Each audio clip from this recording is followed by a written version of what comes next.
Okay, we're recording. We'll lead with the regular and then do matchup lab second. All Yes. right, here we go.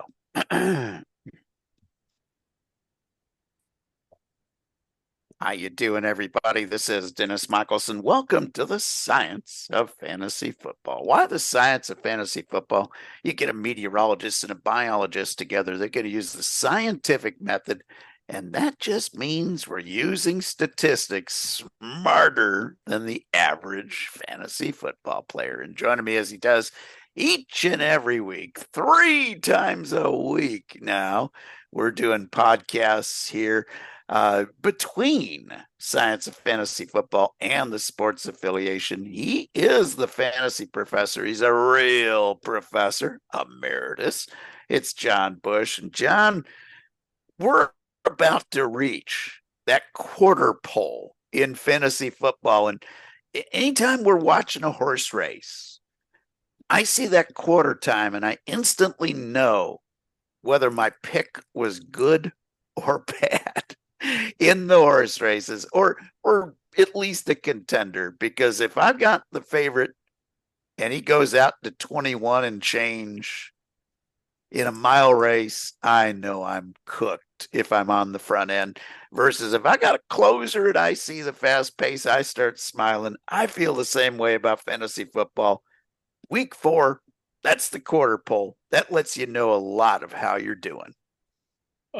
Certainly in horse racing it does. Did they get out too fast or too slow or what's going on? Yes, I agree.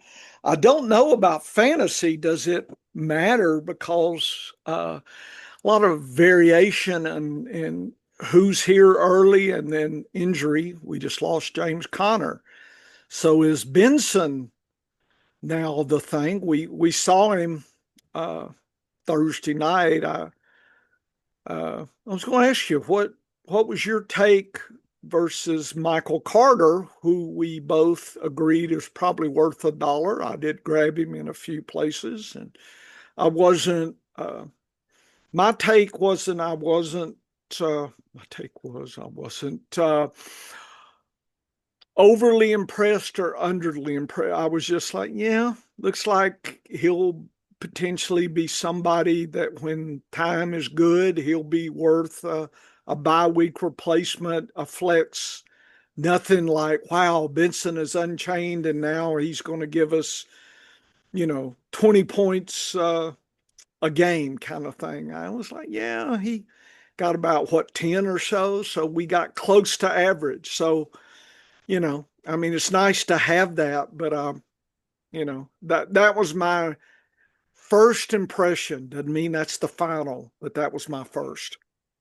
Yeah, and he was about exactly where I expected him to be. Because we saw 13 touches from him in this week, and we really saw about the same from him the week before. And so I kind of think he's going to be about a 13 touch guy. And that's probably on par with where we were with Connor. The only difference is, I think the interesting thing was with Connor out, we saw DeMarcado in that passing down role instead of James Conner. Like James Conner and Benson were splitting. In the 2-minute offense, it was James Conner who was out there. It did not switch to Benson. It brought DeMarcado off the bench, who was already going to be active because he does special team stuff for him. Now, where Carter comes into play is, let's say something happens to Benson. That's what I think. I think Carter is going to be the guy getting those 13 touches. And instead of Benson, it's worth a buck if you've got a deep bench. Yeah, absolutely. But Benson gave me about what I expected out of him in volume. But I was a little disappointed that we saw more of DeMarcado. And this is the same feeling I get when I have James Cook on my roster and Ty Johnson is in the third down back roll. Yeah. And you're like, my goodness, James Cook can do everything that Ty Johnson can do. He can catch the ball just as well. Well, he can't pick up the blitz as well. And I think maybe that's Benson's problem, is that he's not trustworthy as a quarterback protector. Maybe that's why DeMarcado saw more run there. But volume-wise, 13 touches is what I expected to get from Benson, and 13 touches is right what I got from him. I look more at forecasting where I expect the volume to be rather than where I expect the points to be. I think the points will be quite variable. I think he'll do better on weeks that they can move the ball better. They didn't seem to be very interested in playing good offensive football until they got well behind. So a team that was well behind is going to pass more than they're going to run, especially as the game gets late. And that's what we saw from Arizona. But I didn't expect heavy volume from Benson. So I wasn't disappointed in the volume I got. Well, I was greedy and I wanted extra volume. But, yeah, always greedy. On the other side, it was a lot. I mean, as a Walker owner, I was not pleased by Charbonnet horning my touchdowns. But if I'm a Charbonnet owner, I was pleased. So I guess there were good news, bad news, depending on. I mean, I'm sure the Charbonnet person is thinking, why do we even need Walker in there? He should just be, every once in a while let Charbonnet run the show. But it looks like they like to split it. So I think it's going to be a shared backfield, which we're never happy for shared. No. I mean, we lament the days of the bell cow, and I don't know. We're greedy because some of the old dogs remember how nice that was. Connor was kind of like that. We want more of that, and these days it seems we get less of that. So I'm greedy, depending, and of course, if I have both, the capacity that those two had, I'm not sure. It's different than the capacity with Gibbs and Montgomery. In other words, yes. When Dennis and I say play them both, within reason that there's super capacity that we expect that we'll get 30 points from both versus 20 points from 10 points is 15, okay, that's good. So you've got to use some common sense in the play at both unless you're desperate, Dennis, well, on that. Yeah. Well, here's where the play at both works for Detroit better than any other team. Because if the touchdown possibilities, the short yardage possibilities are down any given week for Jahmyr Gibbs, he's more involved in the passing game. And in PPR, that's what we want. We want receptions for our running backs. Whereas Montgomery's not as active in the passing game. Right now, for instance, 18 catches out of the backfield for Gibbs versus 6 for Montgomery. But Montgomery's getting those touchdown chances. If you look at that same distribution between Charbonnet and Walker, we see a startling contrast because Charbonnet is getting, this particular week, ended up getting all of the chances down near the goal line. He also got 2-1 on the receptions.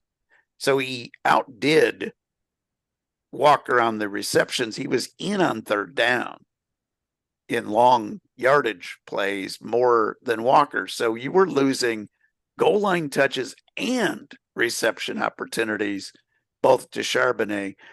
That's not a very good situation unless you're playing them both in a best ball league, because I don't think the volume is quite there necessarily every week. This week it was. He had 20 to 14 on the touches. I'll take 14 touches out of a starter any day of the week in my fantasy football lineups because we know how rare getting over 15 is. So if I can have 14, I'm pretty happy. Both of the guys, like neither one had a bad performance, but they were going to water each other down a little bit. But I'm okay if I played Walker, or I'm okay if I played Charbonnet. I didn't feast, but I didn't go totally hungry. Yeah, I was greedy. I wanted extra stuff, but that's Yeah. just me. So, And back to my quarter pole analogy in yeah, fantasy football, it doesn't mean that I know exactly how every one of my teams is going to finish, because I've had plenty of years where I've gone 1-3 or even 0-4 in the first 4 weeks. But I look at the team and I go, this team shouldn't be losing. yeah, There's some talent here. I should do okay. There's other years where I've looked at it and I've been 4-0 and I'm like, oh, I'm on cruise control, and then the wheels fall off. So you never really know exactly where you are, but you do know whether some teams need a little more maintenance than others. And I started doing that maintenance week after week 3 on a lot of teams. This preparing for week 4. If I had guys on the roster who were dealing with injuries and they weren't very good when they were out there healthy, Xavier Legette from Carolina, for instance, one who's underperformed what I expected from him. And remember, when we were talking preseason, I'm saying I don't want ordinary on my team. So I want top 20 or a guy I can cut and replace. yeah. So he hasn't disappointed me because he's replaceable now. And I feel good that he's replaceable. And that is in contrast to guys like Yanomar from Tennessee, who, you know, has he had the fantasy football success yet? Kind of. But I think it's going to get better as Cam Ward gets better at this game of football. I think he is now his favorite target. So after 4 weeks, I feel pretty good about that. There's other guys that after 4 weeks, I'm sure after another week, I will still be on the fence of saying, I'm not really sure what the hell to expect from this guy. But even that is a status report. Because if you're really not sure what to expect, he's probably sitting on your bench and not in your starting lineup. That's the Keon Coleman's of the world, where, yes, on his good weeks, you want him in your lineup. But he's had 2 so-so weeks in a row where he's scored just 5 points. That can hurt you. But his upside was 25. That's what he did week 1. So is there a way to figure out when he's likely to have those big weeks? I think you want him in your lineup when it's going to be a high scoring game for the opponent. When the opponent's going to score a lot of points, that's when we want Keon Coleman in our lineup. The rest of the time, we probably don't. And that's how I'm approaching him the rest of this year. So I don't mind him as my 4th or 5th wide receiver. Gotcha. I'll keep him on the roster. But that's what I mean by the quarter pole will tell me, is this guy good? Is this guy really bad? Or is he somebody worth hanging on to? That's all I really know by the quarter pole. And some of that is injury related. Like losing James Conner is a big blow. But last year I had a team that lost Rashee Rice and Godwin and still won the championship. So you can take, and I had Pacheco on that team too. So you could take 3-4 injuries and not have it mangle your team as long as you have the replacements that you plug and play. Agree with that. Seems thoughtful. I think, and one last thing I'll say, the further down the bench, the less I'm impressed by the quarter pole one way or the other because I'm Yeah. usually churning. Yeah. Yeah. So it's more the upper players that if something's really scary and they're not doing things, that that's what I get a little bit more worrisome about versus the end of my bench. I'm thinking, what am I expecting there anyway? So that's one thing. Dennis, moving on. Uh, we're starting bye weeks, week 5. Oh, yeah. Now is the time, folks. Certainly your diary, you need to be, how do you handle the bye weeks? That's an important question. So you should use the next weeks to monitor how good you are. And I would argue now, this weekend, in FFPC, Dennis, they have a button, future weeks. And so I start looking at week 5 while I'm, watching something. Usually my family's watching something silly that I don't like. And so I'm usually punching that button and just I'm starting to be curious.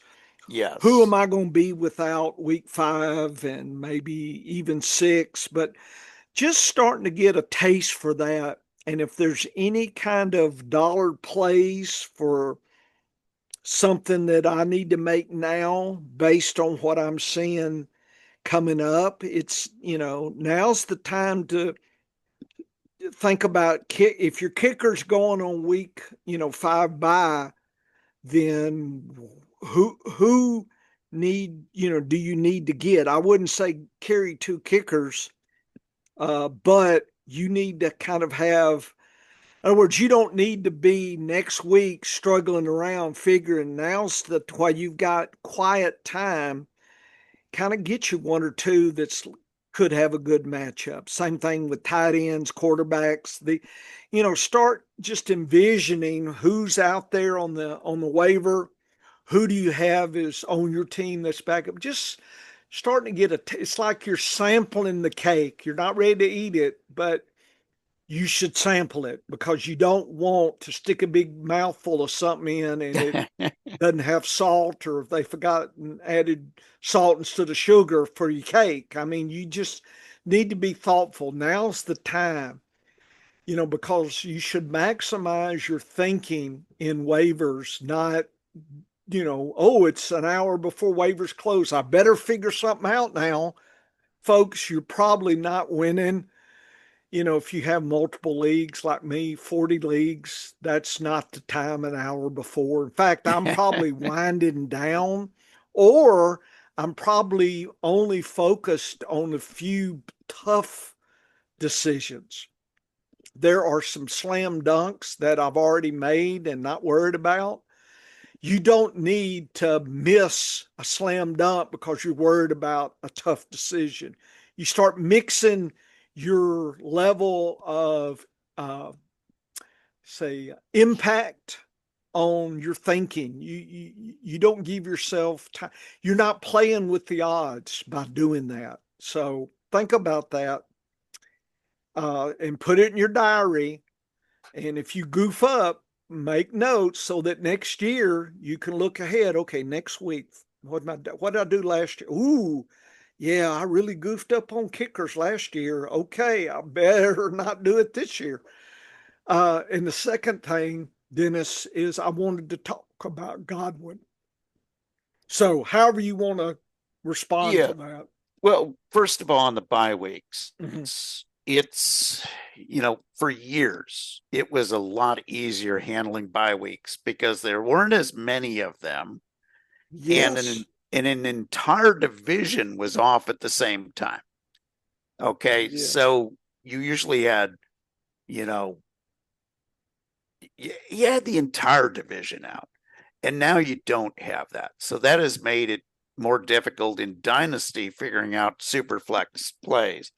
This week or this year, week 5 is a 4 team on bye week. 6 and 7, you only have 2 teams on bye. So it's almost like there isn't even a bye. Yeah. And then week 8, you've got 6 teams out. So these uneven, like if every bye week you had 4 teams off or 6 teams off, then it would be a standard way of adjusting to a bye week. And then it's just a matter of, okay, how many guys am I losing on any given week? But with the team number, the missing team number greater as you go on, in week 8 being the largest with 6 gone this week or this year, that gets to be the week that I'm more worried about. And I like that strategy of planning ahead. One of the ways that I plan ahead is, and I target kickers in a little different way. I want kickers from really high scoring offenses. That's my primary goal. So by week 3 or 4, I know who my top 6 kickers are based on who are the 6 best scoring teams, who are the most consistent teams at scoring a lot of points. I love Detroit's kicker, because I know he's going to be in scoring range quite often. And at the worst case, it seems like he's going to get 4 extra points, so he's going to get some opportunities. Like dumb luck, he's going to get 1 field goal and 4 extra point opportunities. That's some decent points. That's 7 points. I'm happy with that. So, and if a couple of those extra points don't come around, it means that he's having more field goal attempts. And so what I'll usually do is I'll target my top teams and I'll say, okay, once one of my target 6 guys have had their bye week, that's the kicker I pick up for the following week. Because now I don't have to make a kicker decision, or at least I've got a solid kicker.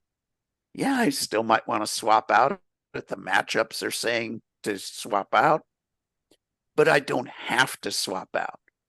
For instance, this week, I purged my team of McPherson from Cincinnati.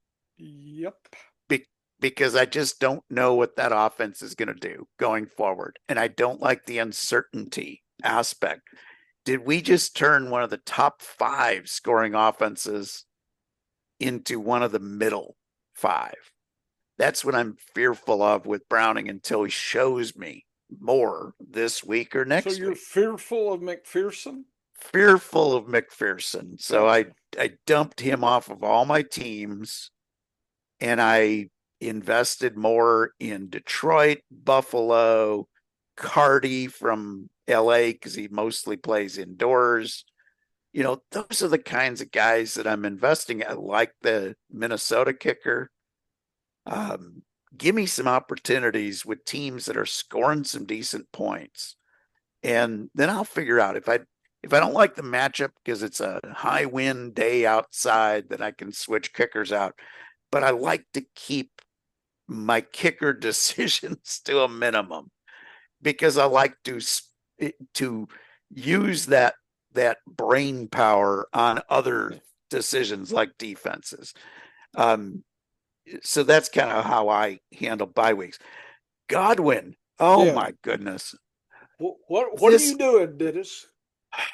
So on a team where I don't have guys that are consistently getting over 6 targets, okay, if I'm more dependent on big plays from a guy, like I've been forced into playing some Tyquan Thornton on some teams because of, like guys. Cedric Tillman needs that touchdown to be real. Yeah. Yes.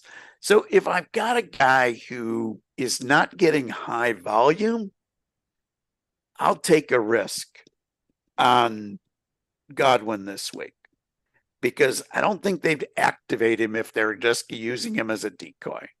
I think he's going to be maybe cutting into a little bit of Egbuka's volume. Not all of it, because Egbuka is good enough to get 6 or 7 targets on his own. Yeah. But I think the days of double-digit targets that we're, like if with Evans out, Egbuka would go nuts. Like he'd have a 15 target day. But with Godwin there, that brings the target potential for Egbuka down a little.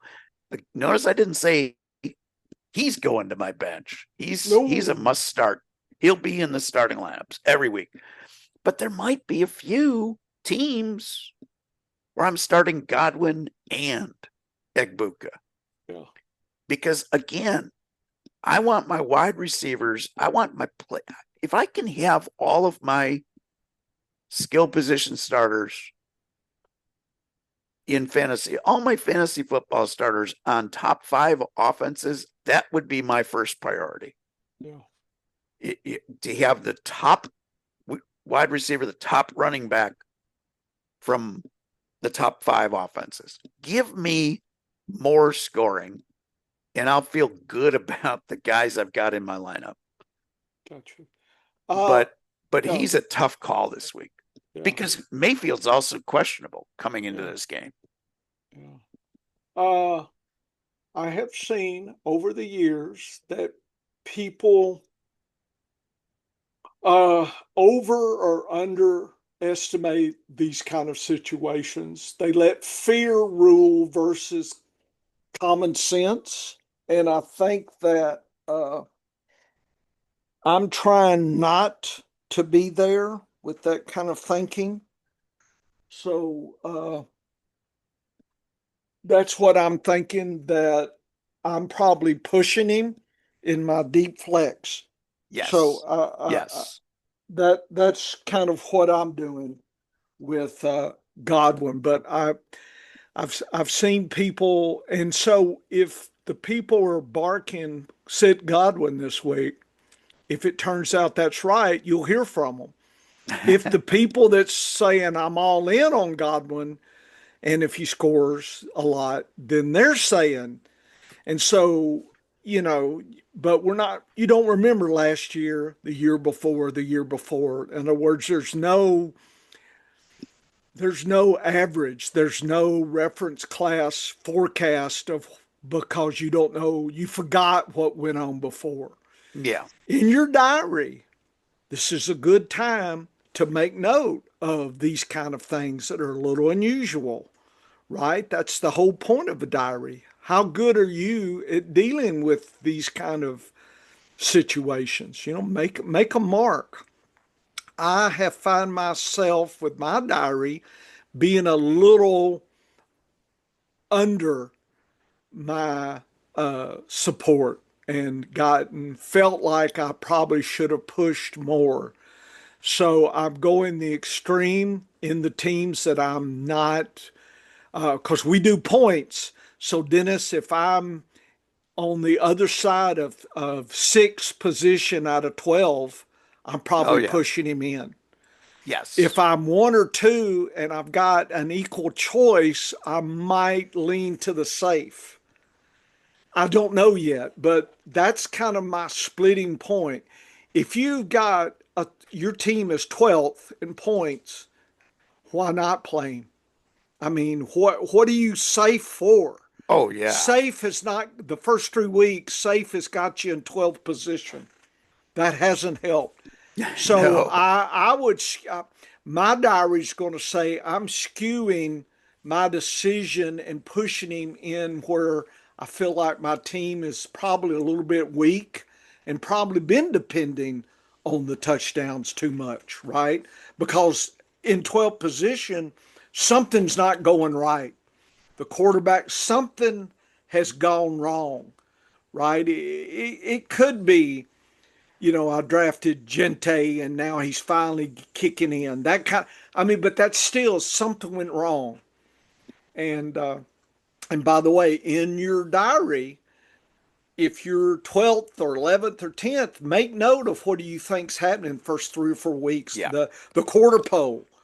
What was your Yes. diagnosis? Yes. Yes. What did you think? So next year at the quarter poll, you look and say, well, this is what I thought last year. How did it turn out? So now's the opportunity to update your diary. But in the past, I have been underweight on pushing them on my I'm gonna call them loser teams. I'm trying to Yes. make the playoffs. So Yes. that's kind of my distinction. And you don't hear that's why on Twitter we have a lot of problem with people on Twitter, but that's one of it, is they Yeah. never try to couch things with a little bit of common sense. So the my quote would be, if I'm got a 12th team, yeah, why not put Godwin in there? Why not Yes. put some other Yes. risky players in there? If they got a ceiling, I think Godwin, 10% chance he gets 2 touchdowns. Oh I yeah. understand that's Yeah. 10%. But man, if I'm in 12th, I need something. Because if I'm going for hey, my team's, I'm happy with 10. I'm not happy with 10 points on losing teams. I No, and gotta that's do the thing. something. I gotta shake it up, Dennis. Yeah.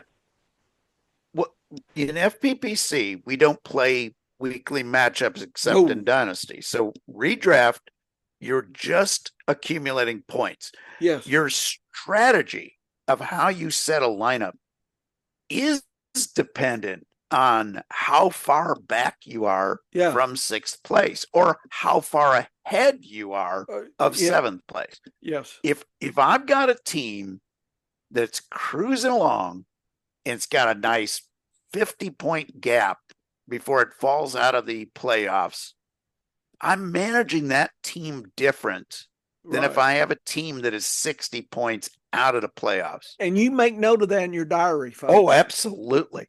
Yeah. Because last year I did that and I had one of my dog teams that ended up getting to not only the playoffs, but the final four. It didn't end up winning.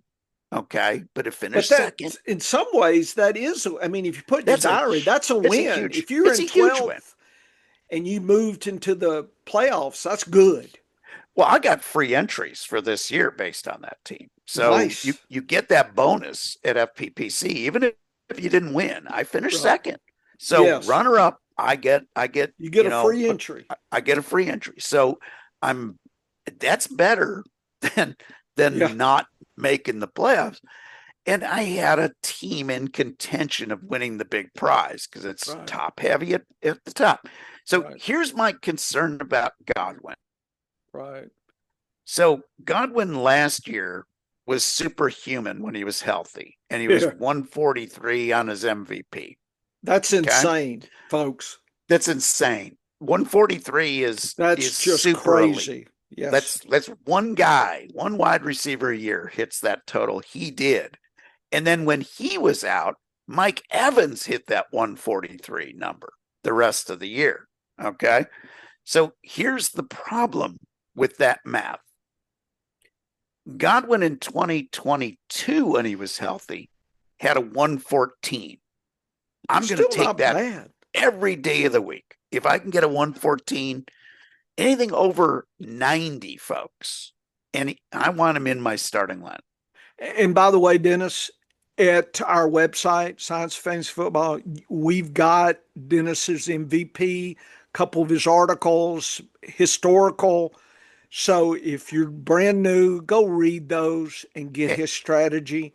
In starting this week, I will Uh-oh. show where the MVP is for the current season Nice, for nice. players as well. And I'm going to show where the spike week So number is again, for the that current season. number can be in your diary if you've got some Correct. teams. So And has Dennis's MVP put money in your pocket? If it does, then we need you back next year. If not, turn him into fantasy receipts. Okay. so here's where Godwin scares me on the MVP.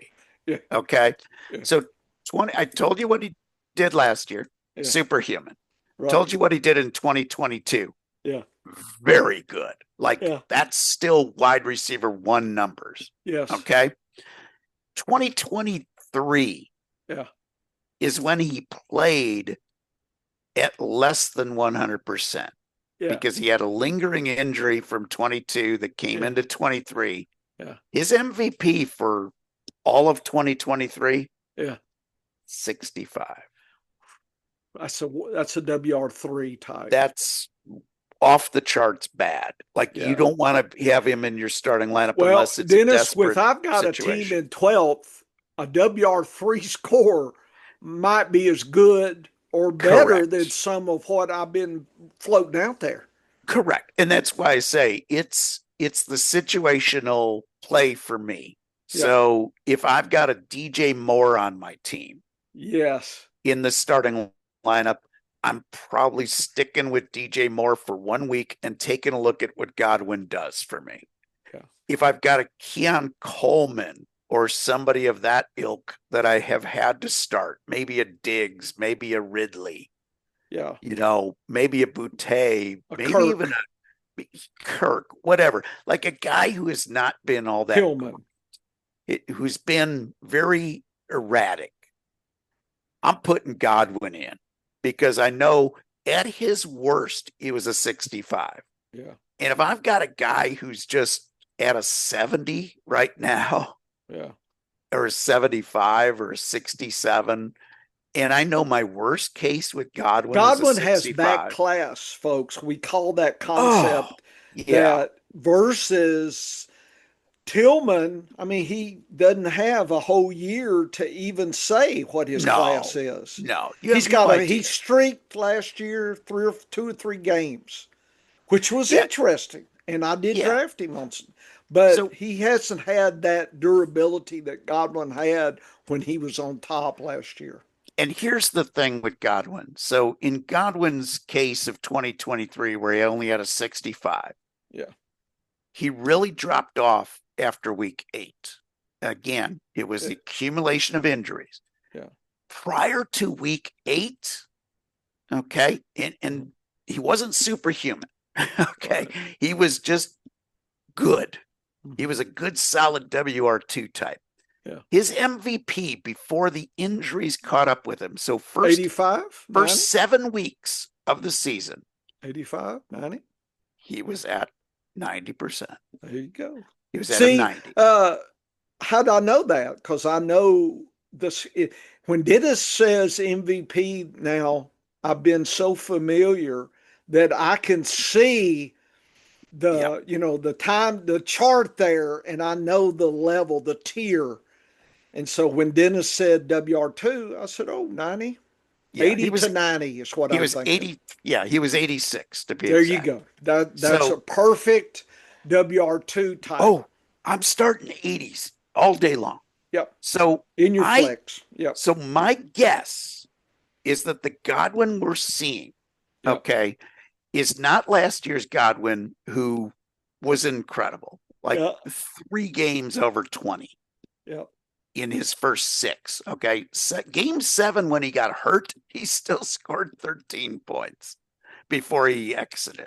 Yeah. But prior to that, his first 7 games, so that is a pretty reasonable sample. Right. Okay. He had a phenomenal, like he was 160 on his MVP. Right. Before that last game, he was about 155, 160. So that was superhuman. I don't expect that. That was, I mean, he was averaging over 22 points a game at that point, which for a wide receiver is insane. Right. So what I expect is more of what we saw at the beginning of 2023, right, which was an average of about 14 points, 13, 14. I'll take that any day of the week as my WR2, let alone a flex. So Godwin will be in most of my starting lineups if I've got him on the bench. And, if he was sitting there waiting to come off of the list, he didn't come off just because Evans got hurt. They weren't going to do that. Okay. They're pretty happy with Shepard right now. They're pretty happy with some of the guys they got farther down the bench, that they don't feel the need to push Godwin ahead because they're already thinking big picture. This is a team that anticipates being in the playoffs. They're not going to risk Godwin's health by rushing him in. He was ready to go. It's a coincidence that Evans isn't. So if he was back and Evans and Ibuka were healthy, then I've got a whole different way of looking at that formula. Yep. Because now you're splitting the volume between three very good wide receivers. And by the way, Ibuka's at a 133 on his MVP right now. So there's he's doing well. There's something, folks, about Tampa Bay that's able to support that kind of production. And Evans was at a 100. At the team level. Yes. And that's why I like that top down. And I do use that with Dennis's metrics to kind of get what's the team like, just a taste of the team. That gives me a look in. That's not that's probably automatic. I'm starting Ibuka and Evans when they're both back. But, I feel like I don't like random. I like to have a reason what I'm doing. So the MVP leads me to that landscape of Tampa Bay, which is interesting. And that's why I took a lot of Godwin, because I still thought that team's capacity. I didn't know how Ibuka was going to do, but I felt like the capacity was good enough that where I was getting Godwin, deep, it was worth the grab versus others around him. Yes. And here's the thing. You talk about team landscapes. The only other team that is supporting two wide receivers that are at 100 or more on MVP is obviously the Rams. And like I said, Dennis just told you how rare that is. Yes. So is it any wonder then? Okay, we got this new rookie. He could be Evans, and Godwin is cheap and late. And I might, if I can survive till 4, 5, 6 weeks, like Rice, same thing. Yes. I'm going to take him. Yeah. And that's the strategy I used in a lot of teams. And whether it was good or bad or indifferent, my attitude after I had two viable wide receivers this year was I'll take a chance on Rice or Godwin because, or even Ayuk. And Ayuk was a whole lot cheaper than Godwin and a whole lot cheaper than Rice. I got him in a lot of places because he's cheap. Yeah. And my whole point of that is if I can get a guy with a 100 or higher back class of MVP, cheap, and I can get him super duper cheap and he just park him on the bench. So I've got two alternatives here. If I need that roster spot, then I can scavenge that roster spot and not wait. But if I can wait, I potentially have another flex worthy at the worst case guy. And so when I've got a team like that and I'm at the quarter pole and I see, okay, I'm in 9th place. I need to get to 6th or higher to make the playoffs. But now I'm getting a supercharger because I'm getting one of these guys back. I'm getting Godwin back. And then week, 7, I'll get Rice back.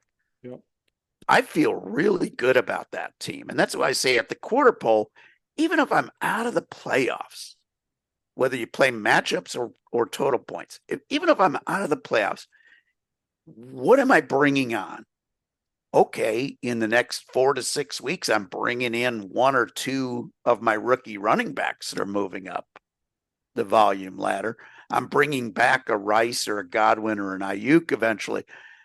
I love that team, because I know I'm going to be a closer at the end in the last quarter mile of that race. I'm going to be closing, and that's what you want is you want guys that will be,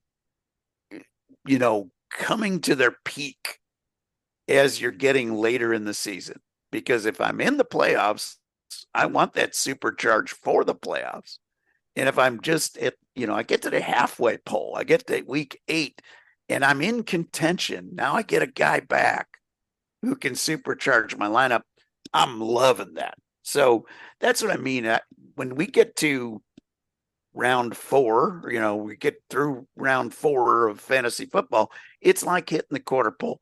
I've got a better idea of what my team looked like. We're in love with our team after the draft usually, right? We're Yeah. like, oh, this is a killer team, and sometimes you're wrong, and then sometimes injuries on top of being wrong. Like if I get injuries, but I was right about my bargain players, I'm going to get along just fine, especially now if I pick up the right guys as I'm discarding the injured guys. As I'm getting rid of Connor, if I have a good pivot, let's say I grabbed a Woody Marks, in the 3% of leagues that he's available. Now all of a sudden I'm sitting there going, holy crap, I might have a better player by week 10 than what James Conner was. But so there's always that. You're always improving your roster. You're always trying to get that guy that might be that rookie that's showing upticks. But when you get a guy like Godwin back, my goodness, if I've got 4 really good wide receivers, I'm going to sit him and wait and see. But if I've got a flex spot, I'm taking a chance because he's got a better chance of scoring 8 to 12 points than most wide receivers do because they didn't bring him back as window dressing. They brought him back to be a 10 target a week guy. I like it. I like it a lot. So we do have a lot of injuries to deal with this week, and we'll hit a lot of them as we get along. But, you got Jennings and Pearsall back, both questionable in San Francisco. You got Chuba and Tatoria McMillan, both questionable for Carolina on offense that has been underwhelming anyway. You got Jalen Warren out there who's questionable. Swift is questionable. Mayfield is questionable. Good news is Justin Fields is going to play on Monday night. They're making that announcement. He's passed concussion protocol, and that's all you were waiting for him. So if you got a team where you were kind of like, I don't know what to do on Monday Night Football because I can't wait. Now you don't have to wait. Now you're pretty assured, like 95% assured that he's going to be in the starting lineup. That's a lot better than we were. You think they can beat Miami? Well, yeah. Yeah. I think he can score a hell of a lot of points against Miami is the key. Yeah. So that's the key is I think you're getting him back into a situation that is also favorable. If he was coming back and they were facing the number 1 defense in the league, I'd be a little bit worried. Is he going to be ending up back on concussion protocol? If he was playing Green Bay, I wouldn't be as excited as I am with him playing Miami. But I've got a couple of teams, Professor. I had Jaden Daniels and I had Justin Fields. So I'm in that situation where I had to make a decision. I grabbed Mariota as insurance. It will carry 3 quarterbacks this week, but now I've got a decision to make. Do I play Mariota? Do I play Fields? Probably leaning Fields here. And, well, we can look at the DAPs if you want. And we will look at the DAPs because that'll be one of the games. Yeah. That'll be one of the games we look at. Because we're going to save the obvious squirrels and the obvious Huskies for the matchup lab over at the sports affiliation. But since I brought that one up, let's look at Washington and Atlanta. And first of all, let's look at the big landscape. Yeah. And here it is. And so we got Rams in Indianapolis at 49.5. I haven't checked late. This was early.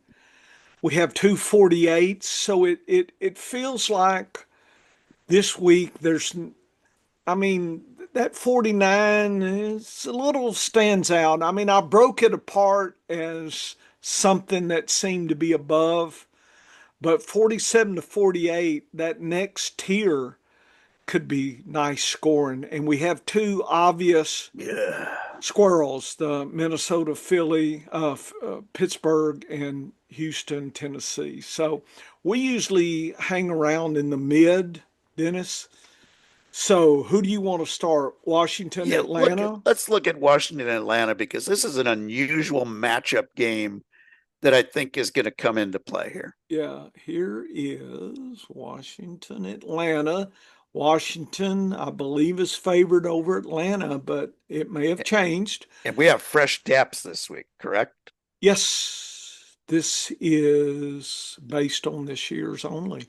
So it's Very good. still, the good news is it's fresh. The bad news, we only have 3 weeks. So, Yes. but it's not old. So No, yeah, no. it'll be better in 6 weeks. But anyway, 25-20 Vegas, 2.5 points, 45. It's an Oof. average game. They think Washington and Jaden, so it's Mariota. Atlanta is at home, so Washington's an away favorite, and Atlanta, the Bijan's going to have to earn his biscuits, but I think he can. But probably going to be hard to get him multiple scores. So I think, given this day up, I'll take. I mean, obviously, I'm greedy. If I have him, I want 3 or 4, but I Yeah. think I'm going to. I need one. I'll be satisfied with the one.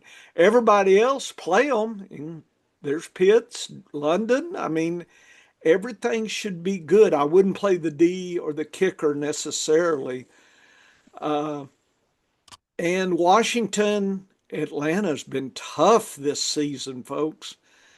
And Washington, Bill, if he plays, he was questionable. I don't know if he Yep. still is. The Mariota's got a tough. Everybody's got it. Ertz. If I've got some of these, I'm probably playing them.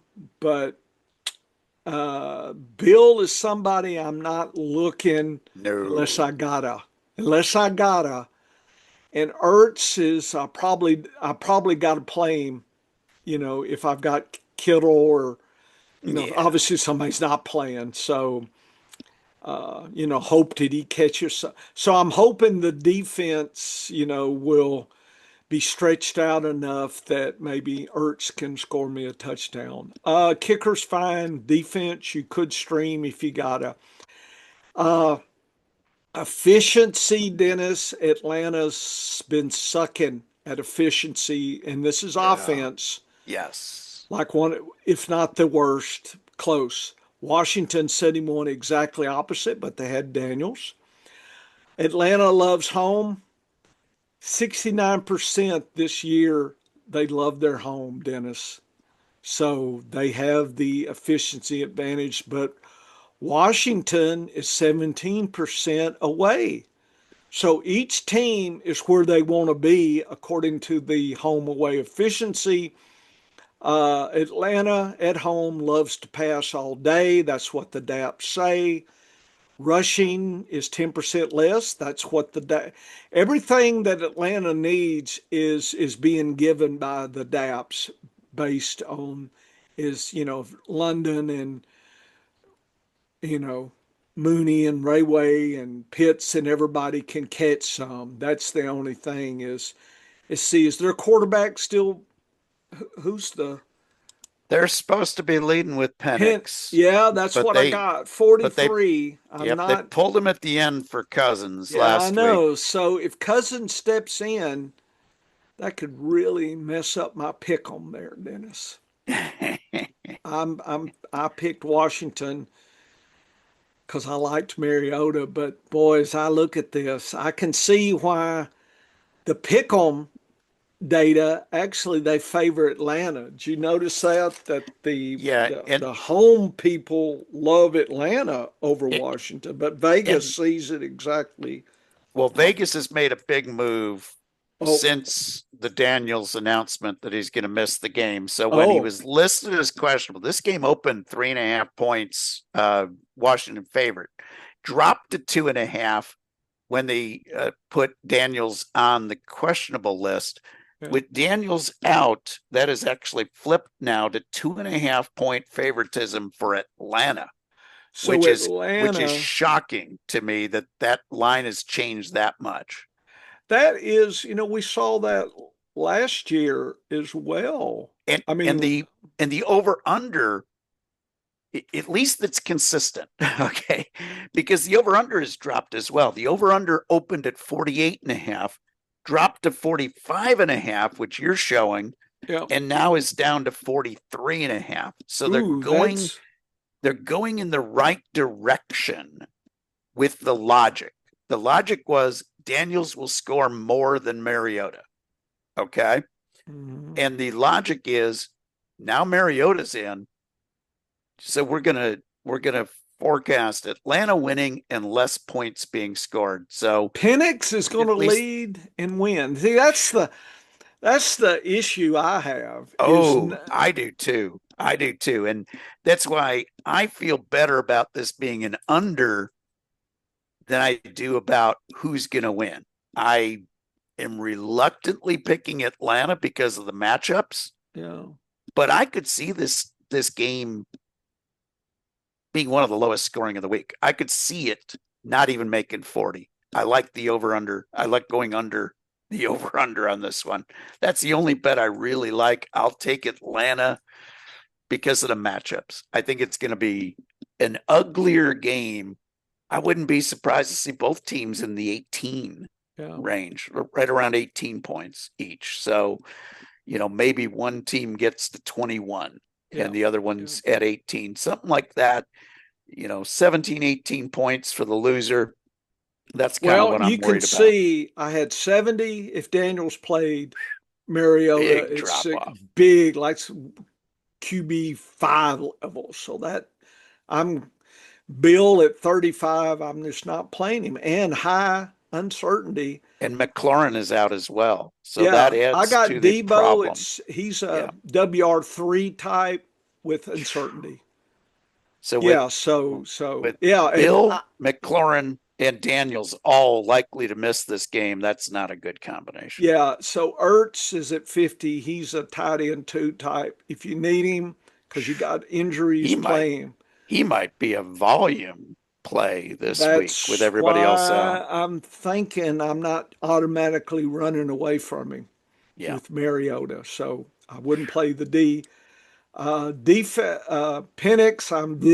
Bijan, I really like. 100 says he's the best, but he's got a tough DAP. Pitts is a 50, so he's borderline tight end 2-3. Love Drake, but high uncertainty because of the quarterback. If I knew Cousins was there, I would have moved Drake probably to low uncertainty. So Mooney's at 47, probably a 4-5 type. Ray, poor Ray. To me, it looks like it goes through Bijan and London. I think for them to win, London's got to do something. And if they pull, I think it's a trick. I think we're being tricked here. So my pick on I'm being tricked. I think I think the leash is extra short. Short leash. Yes. Yeah, short leash. Anyway. Yeah, I'm suspicious. That defense is so blasted tough. Yeah, that's got me worried. Washington is here, and Atlanta is there. So my power rankings were happy with Atlanta and Washington. So the DAPs, everything pushed Washington down. So I got to think about this. My pick, that's one of my tough picks of the week. I'm on Washington now, but I may flip. I don't know. I'll probably screw myself up, but that's I got it. I'm going with the data, and the data says that you should be on Atlanta. And that's going to be my reluctant pick. But like I said, I like the under more than anything else. I don't think this game is going to make 45. I don't even think they're going to make 43. I think they're going to be under 40 on the over under. Let's go to another one of these middling games. Let's look at Chicago and You Las don't want to Vegas. talk about Miami and the Jets because we just talked about it. You had that question. Well, let's talk about Miami and the Jets. Well, I'm just saying we had that question. Yeah, do we play Mariota or Fields? So let's go to 15. Let's look at that one. Yeah. That must That's a good be one. so Miami is favored over the Jets. I don't know if it's still the case. We're talking 3 points. Miami's at home. Yeah. So it's the 3 point 45, 25 to 19, Dennis. And I don't know if that's changed. The Pick'ems, uh, let's see the Pick'em. The Pick'em is they like Miami 58 to 42 in sleeper Pick'ems.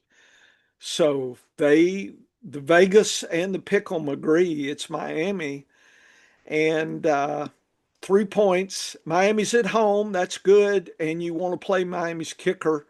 Defense is streamable. Jets are streamable. Nothing scares me, Dennis. So compared to Mariota, this is not scaring me other than one hit and two is out. So I don't know the thing there. A Shane, I think, has an opportunity. Jets, I think the quarterback has an opportunity. Fields, there's nothing scares me. This game, nothing on either team scares me as far as DAPS. Miami's 48. Jets have been 80 in a 3 week efficiency. That's good. Hmm. Miami loves home, 18% better. Jets love away, 35% Wow. better in away games. That's crazy. These numbers will change radically in the next few weeks, Dennis. But Oh yeah. and away, it's all about the passing. 39% more passing in away games, Dennis, Ooh. and rushing. So it would be cautious on Brees Hall, folks. They're away. They haven't used him as much as you would think. Hmm. 30% less. They've been all about the passing. Miami at home, they pass and rush actually less. So they've been below league averages on both. That's why their efficiency is there. Sure. So the Blair efficiency is the favored because of the home. I don't know, but they, like I said, it again. The Jets look good. They like to pass. It's all good. The Jets have Garrett Wilson. I got him at 90. I like Oh that. yeah. Brees Hall is a good two. Yep. Fields I got at 61, so that's a quarterback two level. Could could move up, but probably about a 14, 15 of the week. Not bad. Probably nothing else hits my fancy here. One team, Dennis, at my 30, almost 40, somebody dropped Braylon Allen, so I got him Ooh. trying to pick him up for a buck. We'll Oh see if yeah. everybody's asleep, Yep. but they probably, I mean, I'll take him for a buck and just sit on him.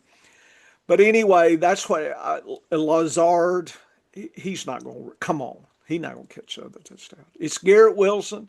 So Fields to Wilson, I got that as the stack connection here. And that's why I picked the Jets right now because of that connection. Miami, Tyreek and Waddle are 2-3 types, Dennis, Yeah. and a little bit more Crazy. uncertainty. And Tua is at 45. And I got it going through A Shane, but uncertainty. So I think Vegas is hitting the A Shane factor maybe more than they should. But Miami seemed to pick it up last week. Was that my impression? That's the thing that tricks me. I felt like Miami did better last week than he done the entire season. Was that my impression? Was that tricky? Well, Do you remember? again, Miami moved the ball better. Yes. Okay. So Ashane had less points last week than he did week two, but he's been a solid. I mean, he's a 133 MVP guy going into week four. So he's a lock to play. Mhm. Waddle and Hill are both at 75%, or I'm Mhm. sorry, 68% or 67% right now Right. Right. on their MVPs. Right. And Tua's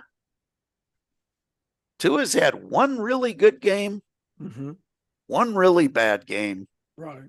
and one even game. So right now, that all kind of washes itself out, and he's Yeah. a zero MVP. Yeah. So that's rough. But here's the thing: Tua's been turning the ball over. So as far as winning this game, I like the Jets to win. I think And Tua again, I will. had both of these Yeah. streamable. So here's the interesting thing: before the announcement that Fields was going to be available, Mm-hmm. this game opened at 5.5 and now is down. And then when you saw it was at 3, Yeah, is it it's down now further? down to 2.5 with the announcement that Fields is through concussion protocol. Doesn't mean he is off the questionable list, but the fact that he passed protocol dropped it another half point. And the over under has not adjusted though. That's still 45-ish Yeah, is yeah. the over under. I like the over in this. It's a Monday night game. Both teams have that extra day of rest. They should be ready to go. Yeah, Uh, but I like the Jets because I think Tua is going to turn the ball over. yeah. Okay. All right, That yeah, let's go to one more one and more. let's Which talk. one did you call Let's go first? Chicago, Las Vegas. I'm Let's see. curious about that game. Yeah, Chicago. Which one is that? That is number 13. Okay. Again, those numbers are just my bookkeeping, folks. Chicago, 25, 22, 1.5, 48. That's kind of nice. Getting husky light. Chicago's an away favorite here. Vegas is a home dog. So, uh, Dennis, has the spread anything changed, or is that That that one is curiously flipped as well. It's gone to really? one and a half for Vegas now, and the over under is not adjusted. The over under is still 47 and a half, 48. Yeah, So a very curious situation there with Vegas flipping on the favoritism with Chicago here. yeah. I don't know if there's been any news that would indicate that that should have flipped. So I find that kind of curious. Yeah, but anyway, well, that's so I have to change all this. Uh, but anyway, Vegas, and I think I picked Vegas too in my pickle. I don't think I was uh, when I looked at this. So, Chicago, the dog now away, and the Daps say don't play Kokomet, but play the kicker, and Chicago's defense is all good. Vegas is home field, easy Chicago for passing, Dennis, but tough against the run, tough, and don't play the D or the kicker. So it looks like Vegas is going to be fireworks flying. I think that's part of the 48 as they see a lot of passing here. Chicago 59 though, Vegas 25 in efficiency. So that's one of the lowest of the league in 3 weeks. Chicago loves home, hates away, minus 17 efficiency away. So that's sad. And it looks like they pass a little more away. So Chicago wants to, and that's exactly what the DAPs say. So they're more, and let's see, who's the other one? There's another famous one. Shows you how much I know here. Uh, who's the Doomsday? Yeah. So he's been the talk of the town here. That's what it looks like Chicago's going to be going through. Vegas, play everybody for passing, Dennis. This may even be who would be some of the Trey Tucker. There he is. Yep. Maybe the Daps are saying that deep second flex may be worth a roll of the. If you don't have Godwin, he might be another, especially if you're a 12 team, Dennis. Oh yeah. Roll that Trey Tucker, folks. The Daps are kind of saying it could happen again. Vegas again away. Home hates everything. They love to pass it, but yeah, 71. They hate being at home. They're better away. But look at the passing, 37% more pass attempts at home, and what the DAPs say. There's that Trey Tucker. So those are two pieces of evidence that Trey Tucker is maybe worth a secret start there for you this game, and that's some of why I liked Vegas over Chicago. Dennis, what say you? I have a real tough time picking this game as far as the winner and the loser, but I love the over in this one. I think there's going to be a lot of points scored. Here's the thing with Trey Tucker. So, week one, Yep. if you look at the DAP, they had a tough rush DAP and a good opportunity for the passing game. Mm-hmm. He had 13 points. Okay, so he was targeted only three times, 54 yards and a touchdown. So he got you some points. Week two, he was facing a tough defense. He got 8 targets, but he didn't get nothing. He got whole 4.9 points for you. Not very good at all. But he was targeted 8 times and he got a rushing attempt. Last week, of course, he had the huge game with 40 points, 9 targets. So he got the targets 2 weeks in a row and he scored touchdowns 2 out of 3. He's not a bad play in that last flex. No, you're not going to get a 40-point game out of him again. But can you get another 13, 14 point game? Yeah, I think it's a likely outcome. Meanwhile, Jacoby Myers has been pretty ordinary, but he's been good and consistent. 17, 12, and 9 in his 3 weeks. So he's been good across all DAPs. Tucker is doing really good when he's got a favorable passing DAP. So I like the over in this. I'm going to reluctantly take Chicago as my pick because I think we're going to see Caleb Williams doing some pretty cool things again and being able to move the ball to his wide receivers. You got to start Giante, probably not Swift. Swift is questionable right here, and I'm not so sure that I'd have him in my lineup. Gotcha. Okay, does that finish us up?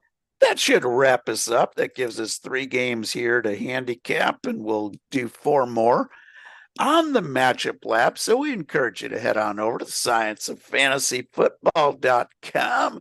Check out my articles, Leader of the Pack and All 32, as you kind of get prepared for finalizing your week 4 lineups. And check out the professor's data. It is a big help in deciding those start and sit questions with kind of those middle of the ground players. The studs are starting, the crappy players are on your bench or off your roster. But those tough decisions at the end of your lineup, if you use the DAPs, you use the data, you're going to have more success. And of course, come on back here next week for another edition of the Science of Fantasy Football. Get to work, folks. All right.